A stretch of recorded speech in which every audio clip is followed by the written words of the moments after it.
Yeah, the dog in the moon.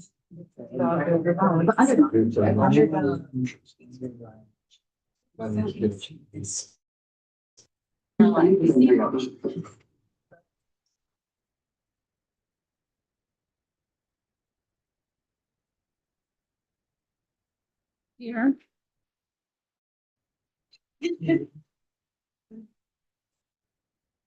This one. Screen two. That one. Oh, it's that one. Yeah, that one. Yes. Which one? Actually, not very, yeah. It's on. Watch it just share. Yeah. Oh, it's sharing. Okay. Like. The Zoom is on and the sound is on. You're good. Yeah, very good. Yeah. Yeah. Okay. A little bit more. And parents, I'm Miss Sprinkle, and I am the gate teacher here at Jackson Elementary. I'm so happy to have all of you here this morning. We're going to go through the testing process for gate eligibility. A little bit about myself beforehand. This is my 20th year of teaching, but only my second in this role. So I'm still learning. I am not gifted myself. In school, I was just regular. I married somebody who was in the gifted program. And I have thoroughly enjoyed learning about the process. So I'm going to share with you what I know. Okay, the first thing is all kids are screened with the MAP screener. Kindergarten through 5th grade, they take it 3 times a year. This is the initial screener that sends kids to me, okay? If they score above the 85th percentile, I automatically get them into my system and they will be eligible for further testing, okay? 85 is not a qualifying score. However, it opens them up to additional testing. Does that make sense? So anything above 85 is kind of what APS has set as the threshold for further testing, but 90 is a qualifying score. And they kind of open it up because there are, you know, some kids test well, some don't. So they made this range. So if they don't have a qualifying score, but they're close, it opens them up to further testing. Okay. So any kid who takes the MAPS, that test score is valid for 2 years. So let's say they took it in kindergarten and they had, 91st percentile, a couple times when they took it. And then when they took it in 1st grade, maybe they were 77th. That score that they had originally still is valid for 2 years. And so just know that even if you think, oh, they went down, we always go back to the original, the highest score possible within that 2-year range, because we know kids fluctuate. So kids are taking the MAPS right now. Even kindergartners are taking it. It's hard for them to sit on a computer. They're on laptops. For many of them, it is their first experience being on a laptop in a testing environment.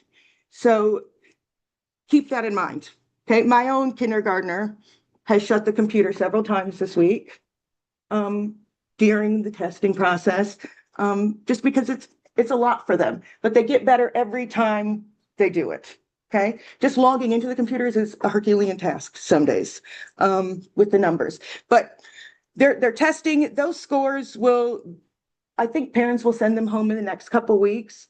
And again, it's really just information for you to have. Okay, 50 being average, so the further away from 50 is kind of what you're looking at.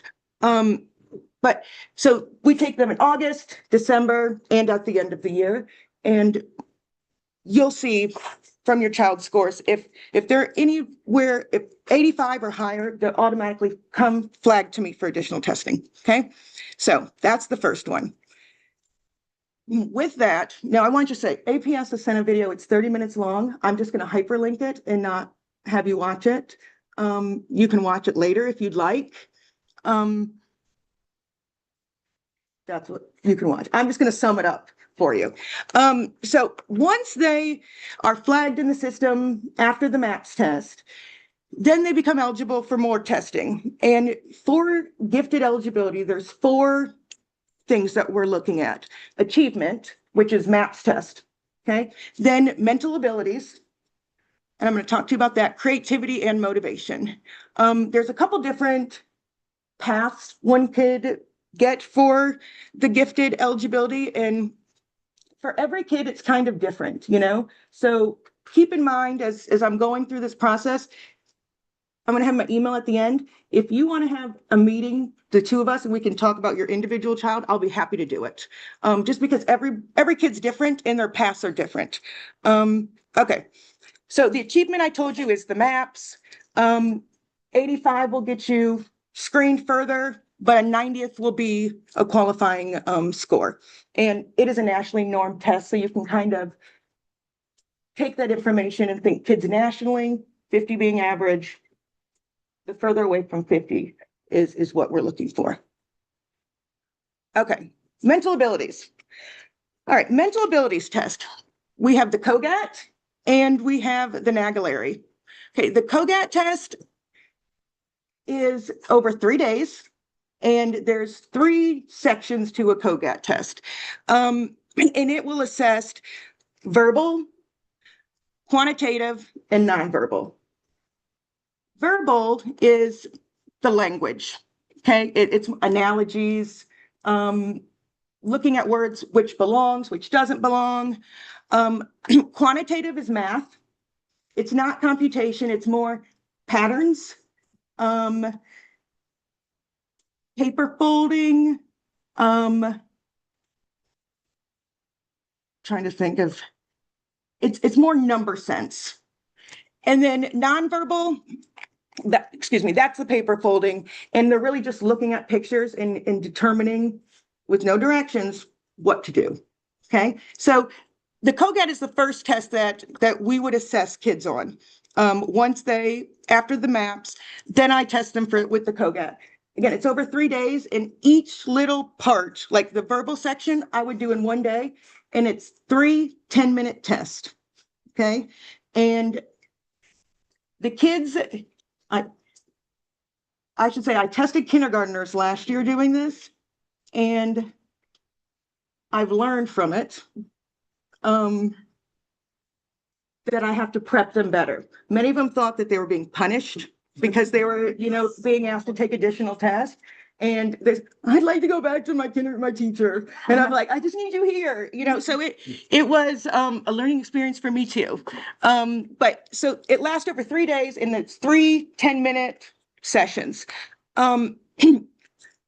Nonverbal, we used to start with nonverbal, and we weren't having as many kids qualify. So they're doing the full battery first. And then after this, if we're still looking for more information, we would give the NAGLARY. And the NAGLARY is all nonverbal test. It is pictures, and the kids have to just look at the pictures and determine what to do. One way to is like Legos. Legos are nonverbal. When you're building Legos, not playing with Legos, but if you're looking at the actual booklet for Legos to build something, that's completely nonverbal. And those are things that we don't realize are skills, okay, for kids to practice. I think about IKEA furniture. When that comes to my house, it's a nonverbal instruction packet, right? You're just looking at the pictures. My husband can't do them to save his life. Like, I have to do it. He doesn't get the pictures. He doesn't understand them. But kids, if they practice it, they can get them. Okay. But Legos is one way I think that kids can practice those skills, because if they put the piece in the wrong spot, they're going to have to back up and go figure out where that is. And so I'm a big fan of Legos, and I think it's the best way to practice nonverbal skills. So this would be the first one we'd start with. And then if we want additional testing, we would go to the NAGLARY. And all these they're computer-based tests, and a qualifying score is a 96th percentile. on both of those. For kindergarten, it is a little bit different. It is the 99th percentile. For kindergarten, first and second. And in two different options. I'm going to explain it to you in just a minute, but when we look at these tests, when they come back, we get individual scores for verbal, quantitative, and nonverbal. And for each section, we get like an individual score. And they're very interesting to look at because, sometimes we'll have kids who right away will be in the 99th percentile, but then these might not be areas of strength. But with that 99, because it is an exceptional strength, it's going to be automatically qualifying. Okay, so there's some exceptions to things. Okay, because the 99th is the highest you can get. And if you have that on just, one, they're looking at that. And to offer further testing or to get to a qualifying score, okay, or to receive services. So these were the first test, the mental abilities, and I find them the most interesting and accurate to look at concerning kids. And even when we talk with teachers, when I say they know their math, most of them, yes, they do. And we can see it in these scores. All right, the next thing is creativity and motivation, which are very subjective things. Okay, I'm the first to, they're very subjective. Creativity and motivation, the first thing that will happen is two teachers will fill out rating scales for your child, okay? And it is a classroom teacher, and it could be their current teacher, or it could be the teacher year before. And then it's a connections teacher, okay? So it's either Spanish, art, music, or PE who will fill out a rating scale for your child too. And so they'll have two different ratings because kids are different in different settings. And so we want to make sure that we're giving a fair opportunity for other people to give their opinions. And so off those, the 90th percentile in those are qualifying scores. But for the ratings, we can only use it for one spot. So we can either use it towards creativity or we can use it towards motivation, either one or the other.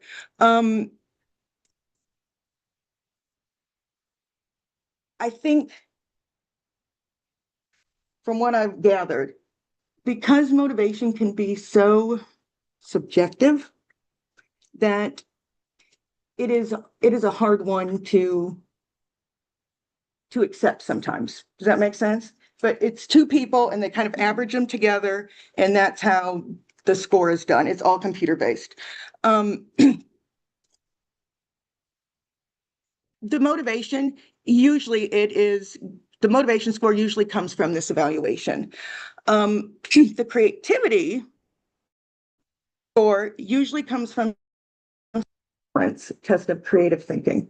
Okay, this is a paper pencil test. The kids are polled for it. They're given a packet and they're given some directions, and it's a drawing test, but it's not scored on their drawing. It's scored on their ideas. Okay, it is sent off to the state. We don't score them locally. They're sent off, and it takes about 6 weeks, and then we get a score back from them.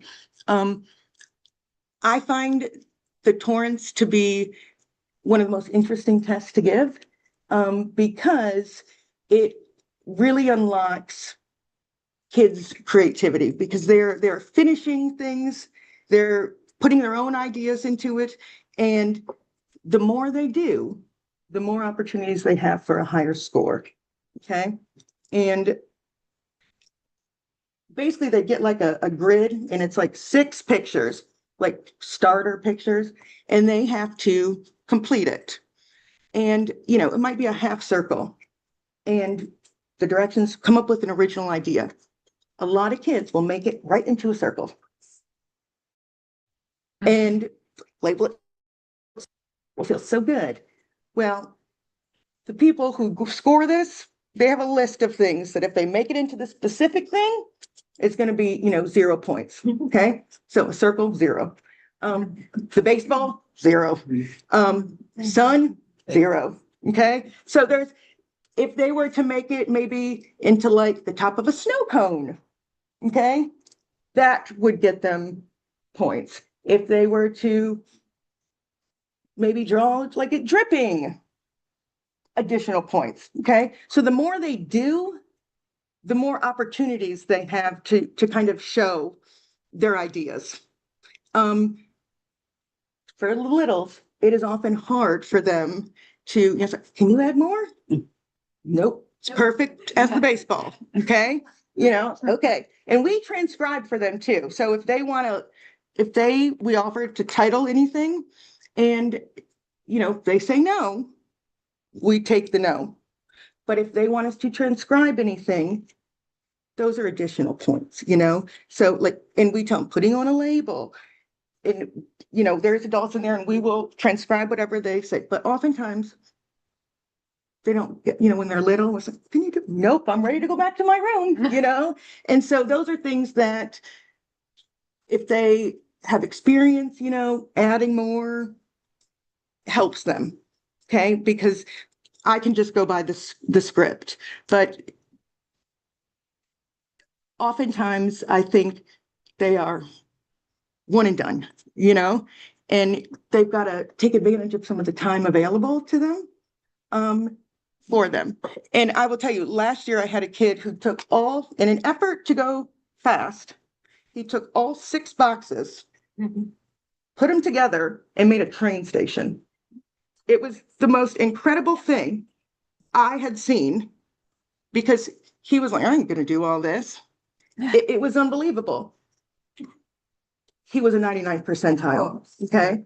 Like, because, most kids they want to follow directions. They want to do exactly what we tell them to do. Kids who are out of the box like that are exceptions to the rule, like he didn't want to do it. And so in order to not do it, he actually was really creative, and he just made it all into a train station and was like, done. Okay. Even going outside of the lines are points. Okay. Because they give you a box, and most kids will stay in the box. If you go out of the box, you're thinking differently. Does that make sense? And so when they're scored, from somebody else, all those things are considered. And as parents, I think you should know that those, there's lots of things, because when these creativity scores come back, we've had them where they might be a 1. And it's not because they didn't do anything. They just might have picked, they might have made it into the ball, or, into like a football, whatever the starter picture is, they might have just chose the most obvious thing. Okay, that automatically just cuts from the list. And so parents are like, oh, I know my child is creative. We know they are. Okay, but on that one thing, they might just have done the most obvious. Does that make sense? Okay, so creativity is subjective, but I want you to know how they're scored. The 90th percentile is the minimum qualifying score for that. I will say, I find this to be a very hard one to get. We had a handful last year, and it goes to, are they putting in the details? Okay. After this one, if we, are like, we still need more information, we do a product.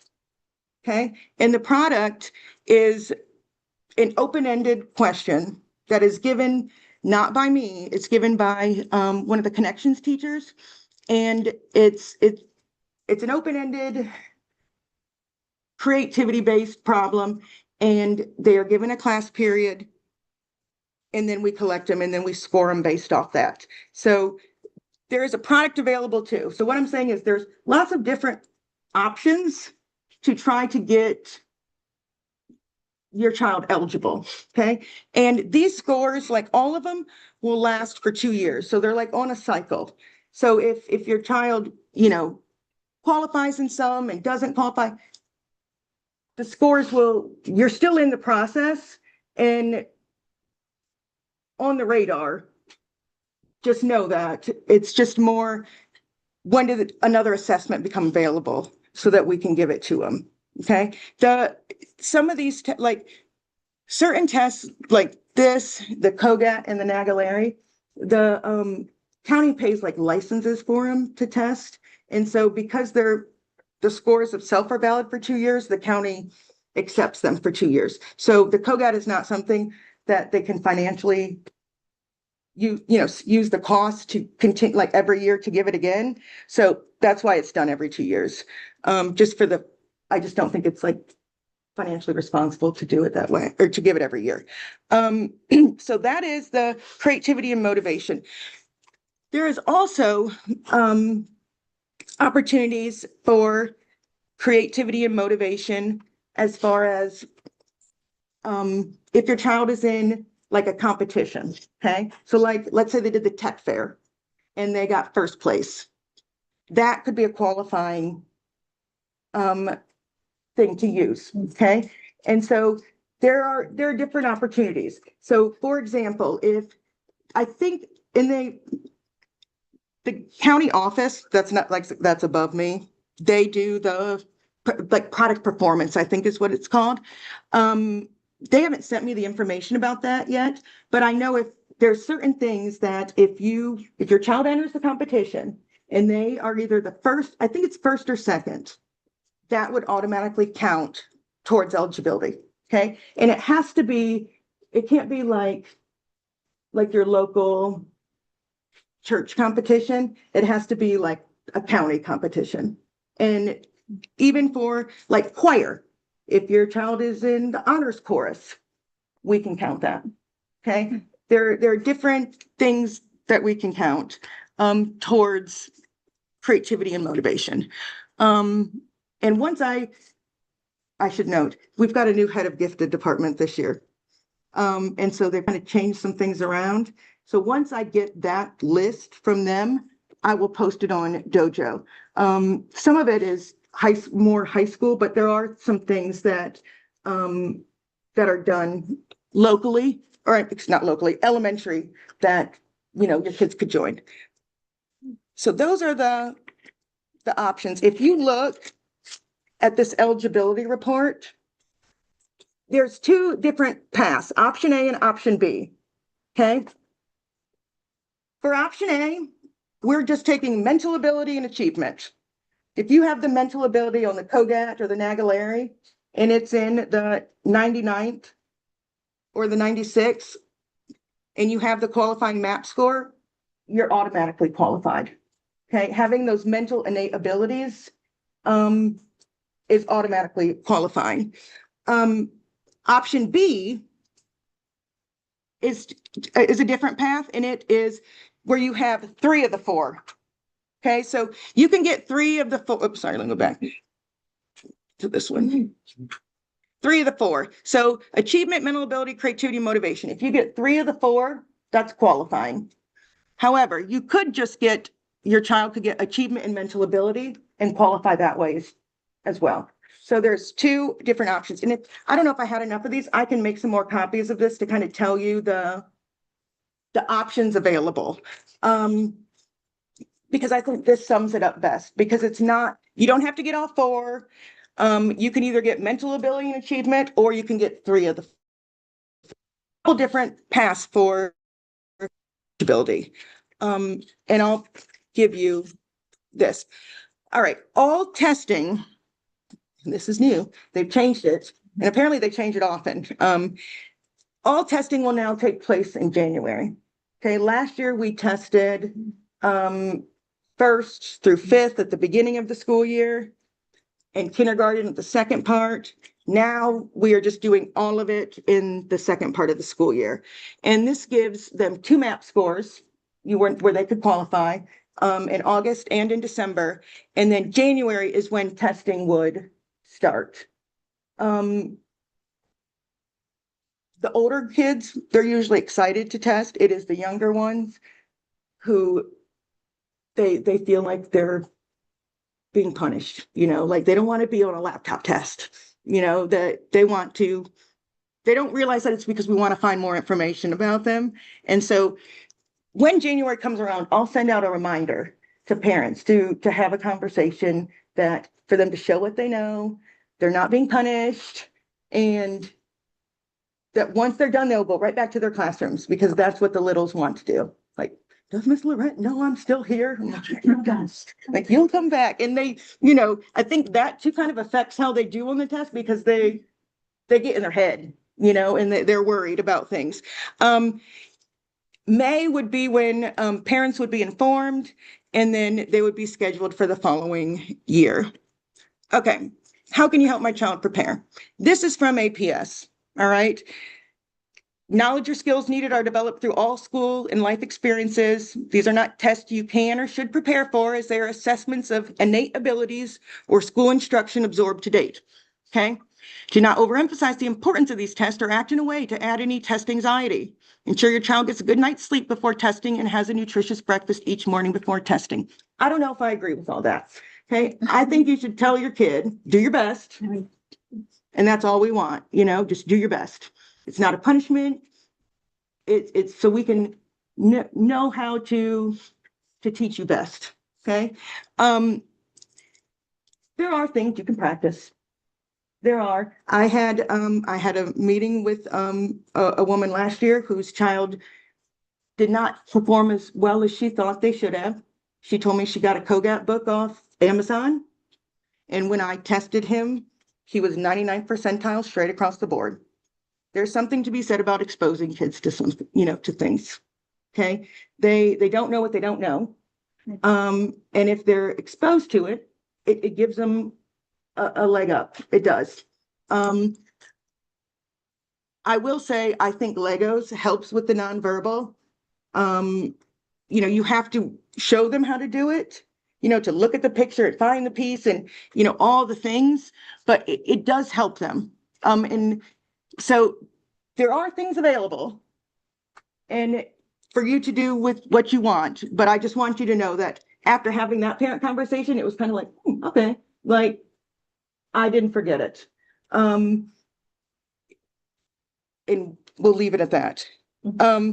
Okay, Gate at Jackson. We are the collaborative model. Currently, 23 of 25 homeroom teachers are all gifted certified. Okay. Our principal, media specialist, IB coordinator, ESOL teachers, EIP, all the connections teachers are all gifted certified. Okay. Jackson has spent, up to $1,500 per teacher getting everybody certified. And so all classroom teachers are trained to differentiate instruction. Okay, the emphasis is usually on math and reading. It's easy to pull small groups. Okay, and so differentiating that instruction as a classroom teacher, I can tell you it happens. Okay, because it's the easiest to do. For GATE, because we are the collaborative model, students are pulled for enrichment. Okay, and enrichment is enriching the content areas. So, for example, if they are studying Native Americans in 3rd grade, we might do a project looking at Native American art specifically, and building totem poles, things that would enrich them and give them choice to explore. That is what we do here at Jackson. So we offer enrichment. When kids get to middle school is really when they're offered like course, differentiation, like different courses. And so that's really where you see maybe acceleration in content areas. And I work with the 6th grade gifted coordinator, Bonnie Powell, and she is fabulous. And we have a good working relationship. And so we are working on getting kids in talent development who are going on to middle school. And talent development is kids who have been tested, on this cycle, but for whatever reason are not getting that score needed to get the qualification. Okay, none of that's lost on us. And so based off, test history, teacher recommendation, we are able to put them in gifted courses for middle school under something called talent development. Okay, so they get all the same courses. You wouldn't know. They just don't necessarily have the gifted label.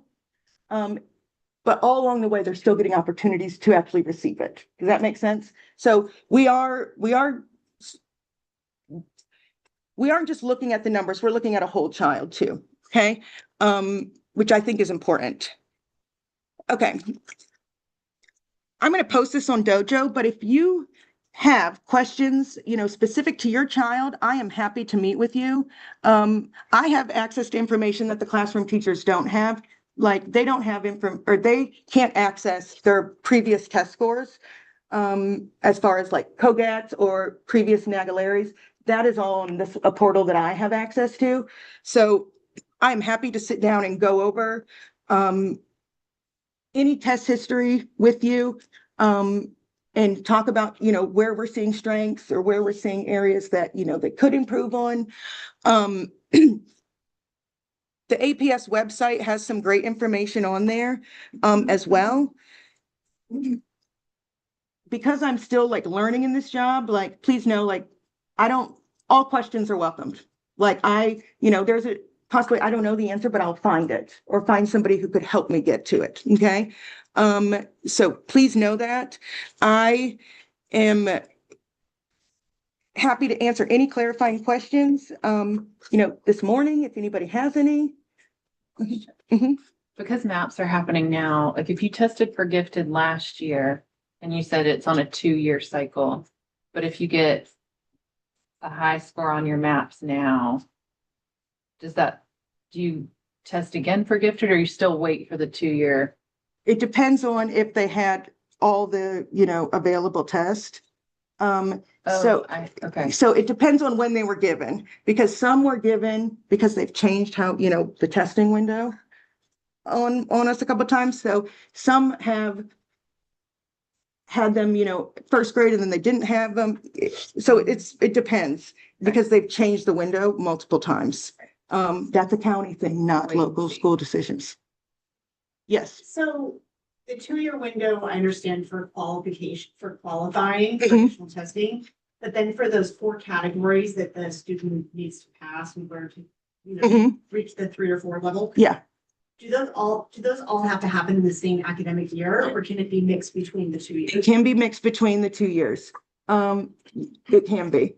And oftentimes it depends on, they like to do them all at one, but with the littles, I found it's too much.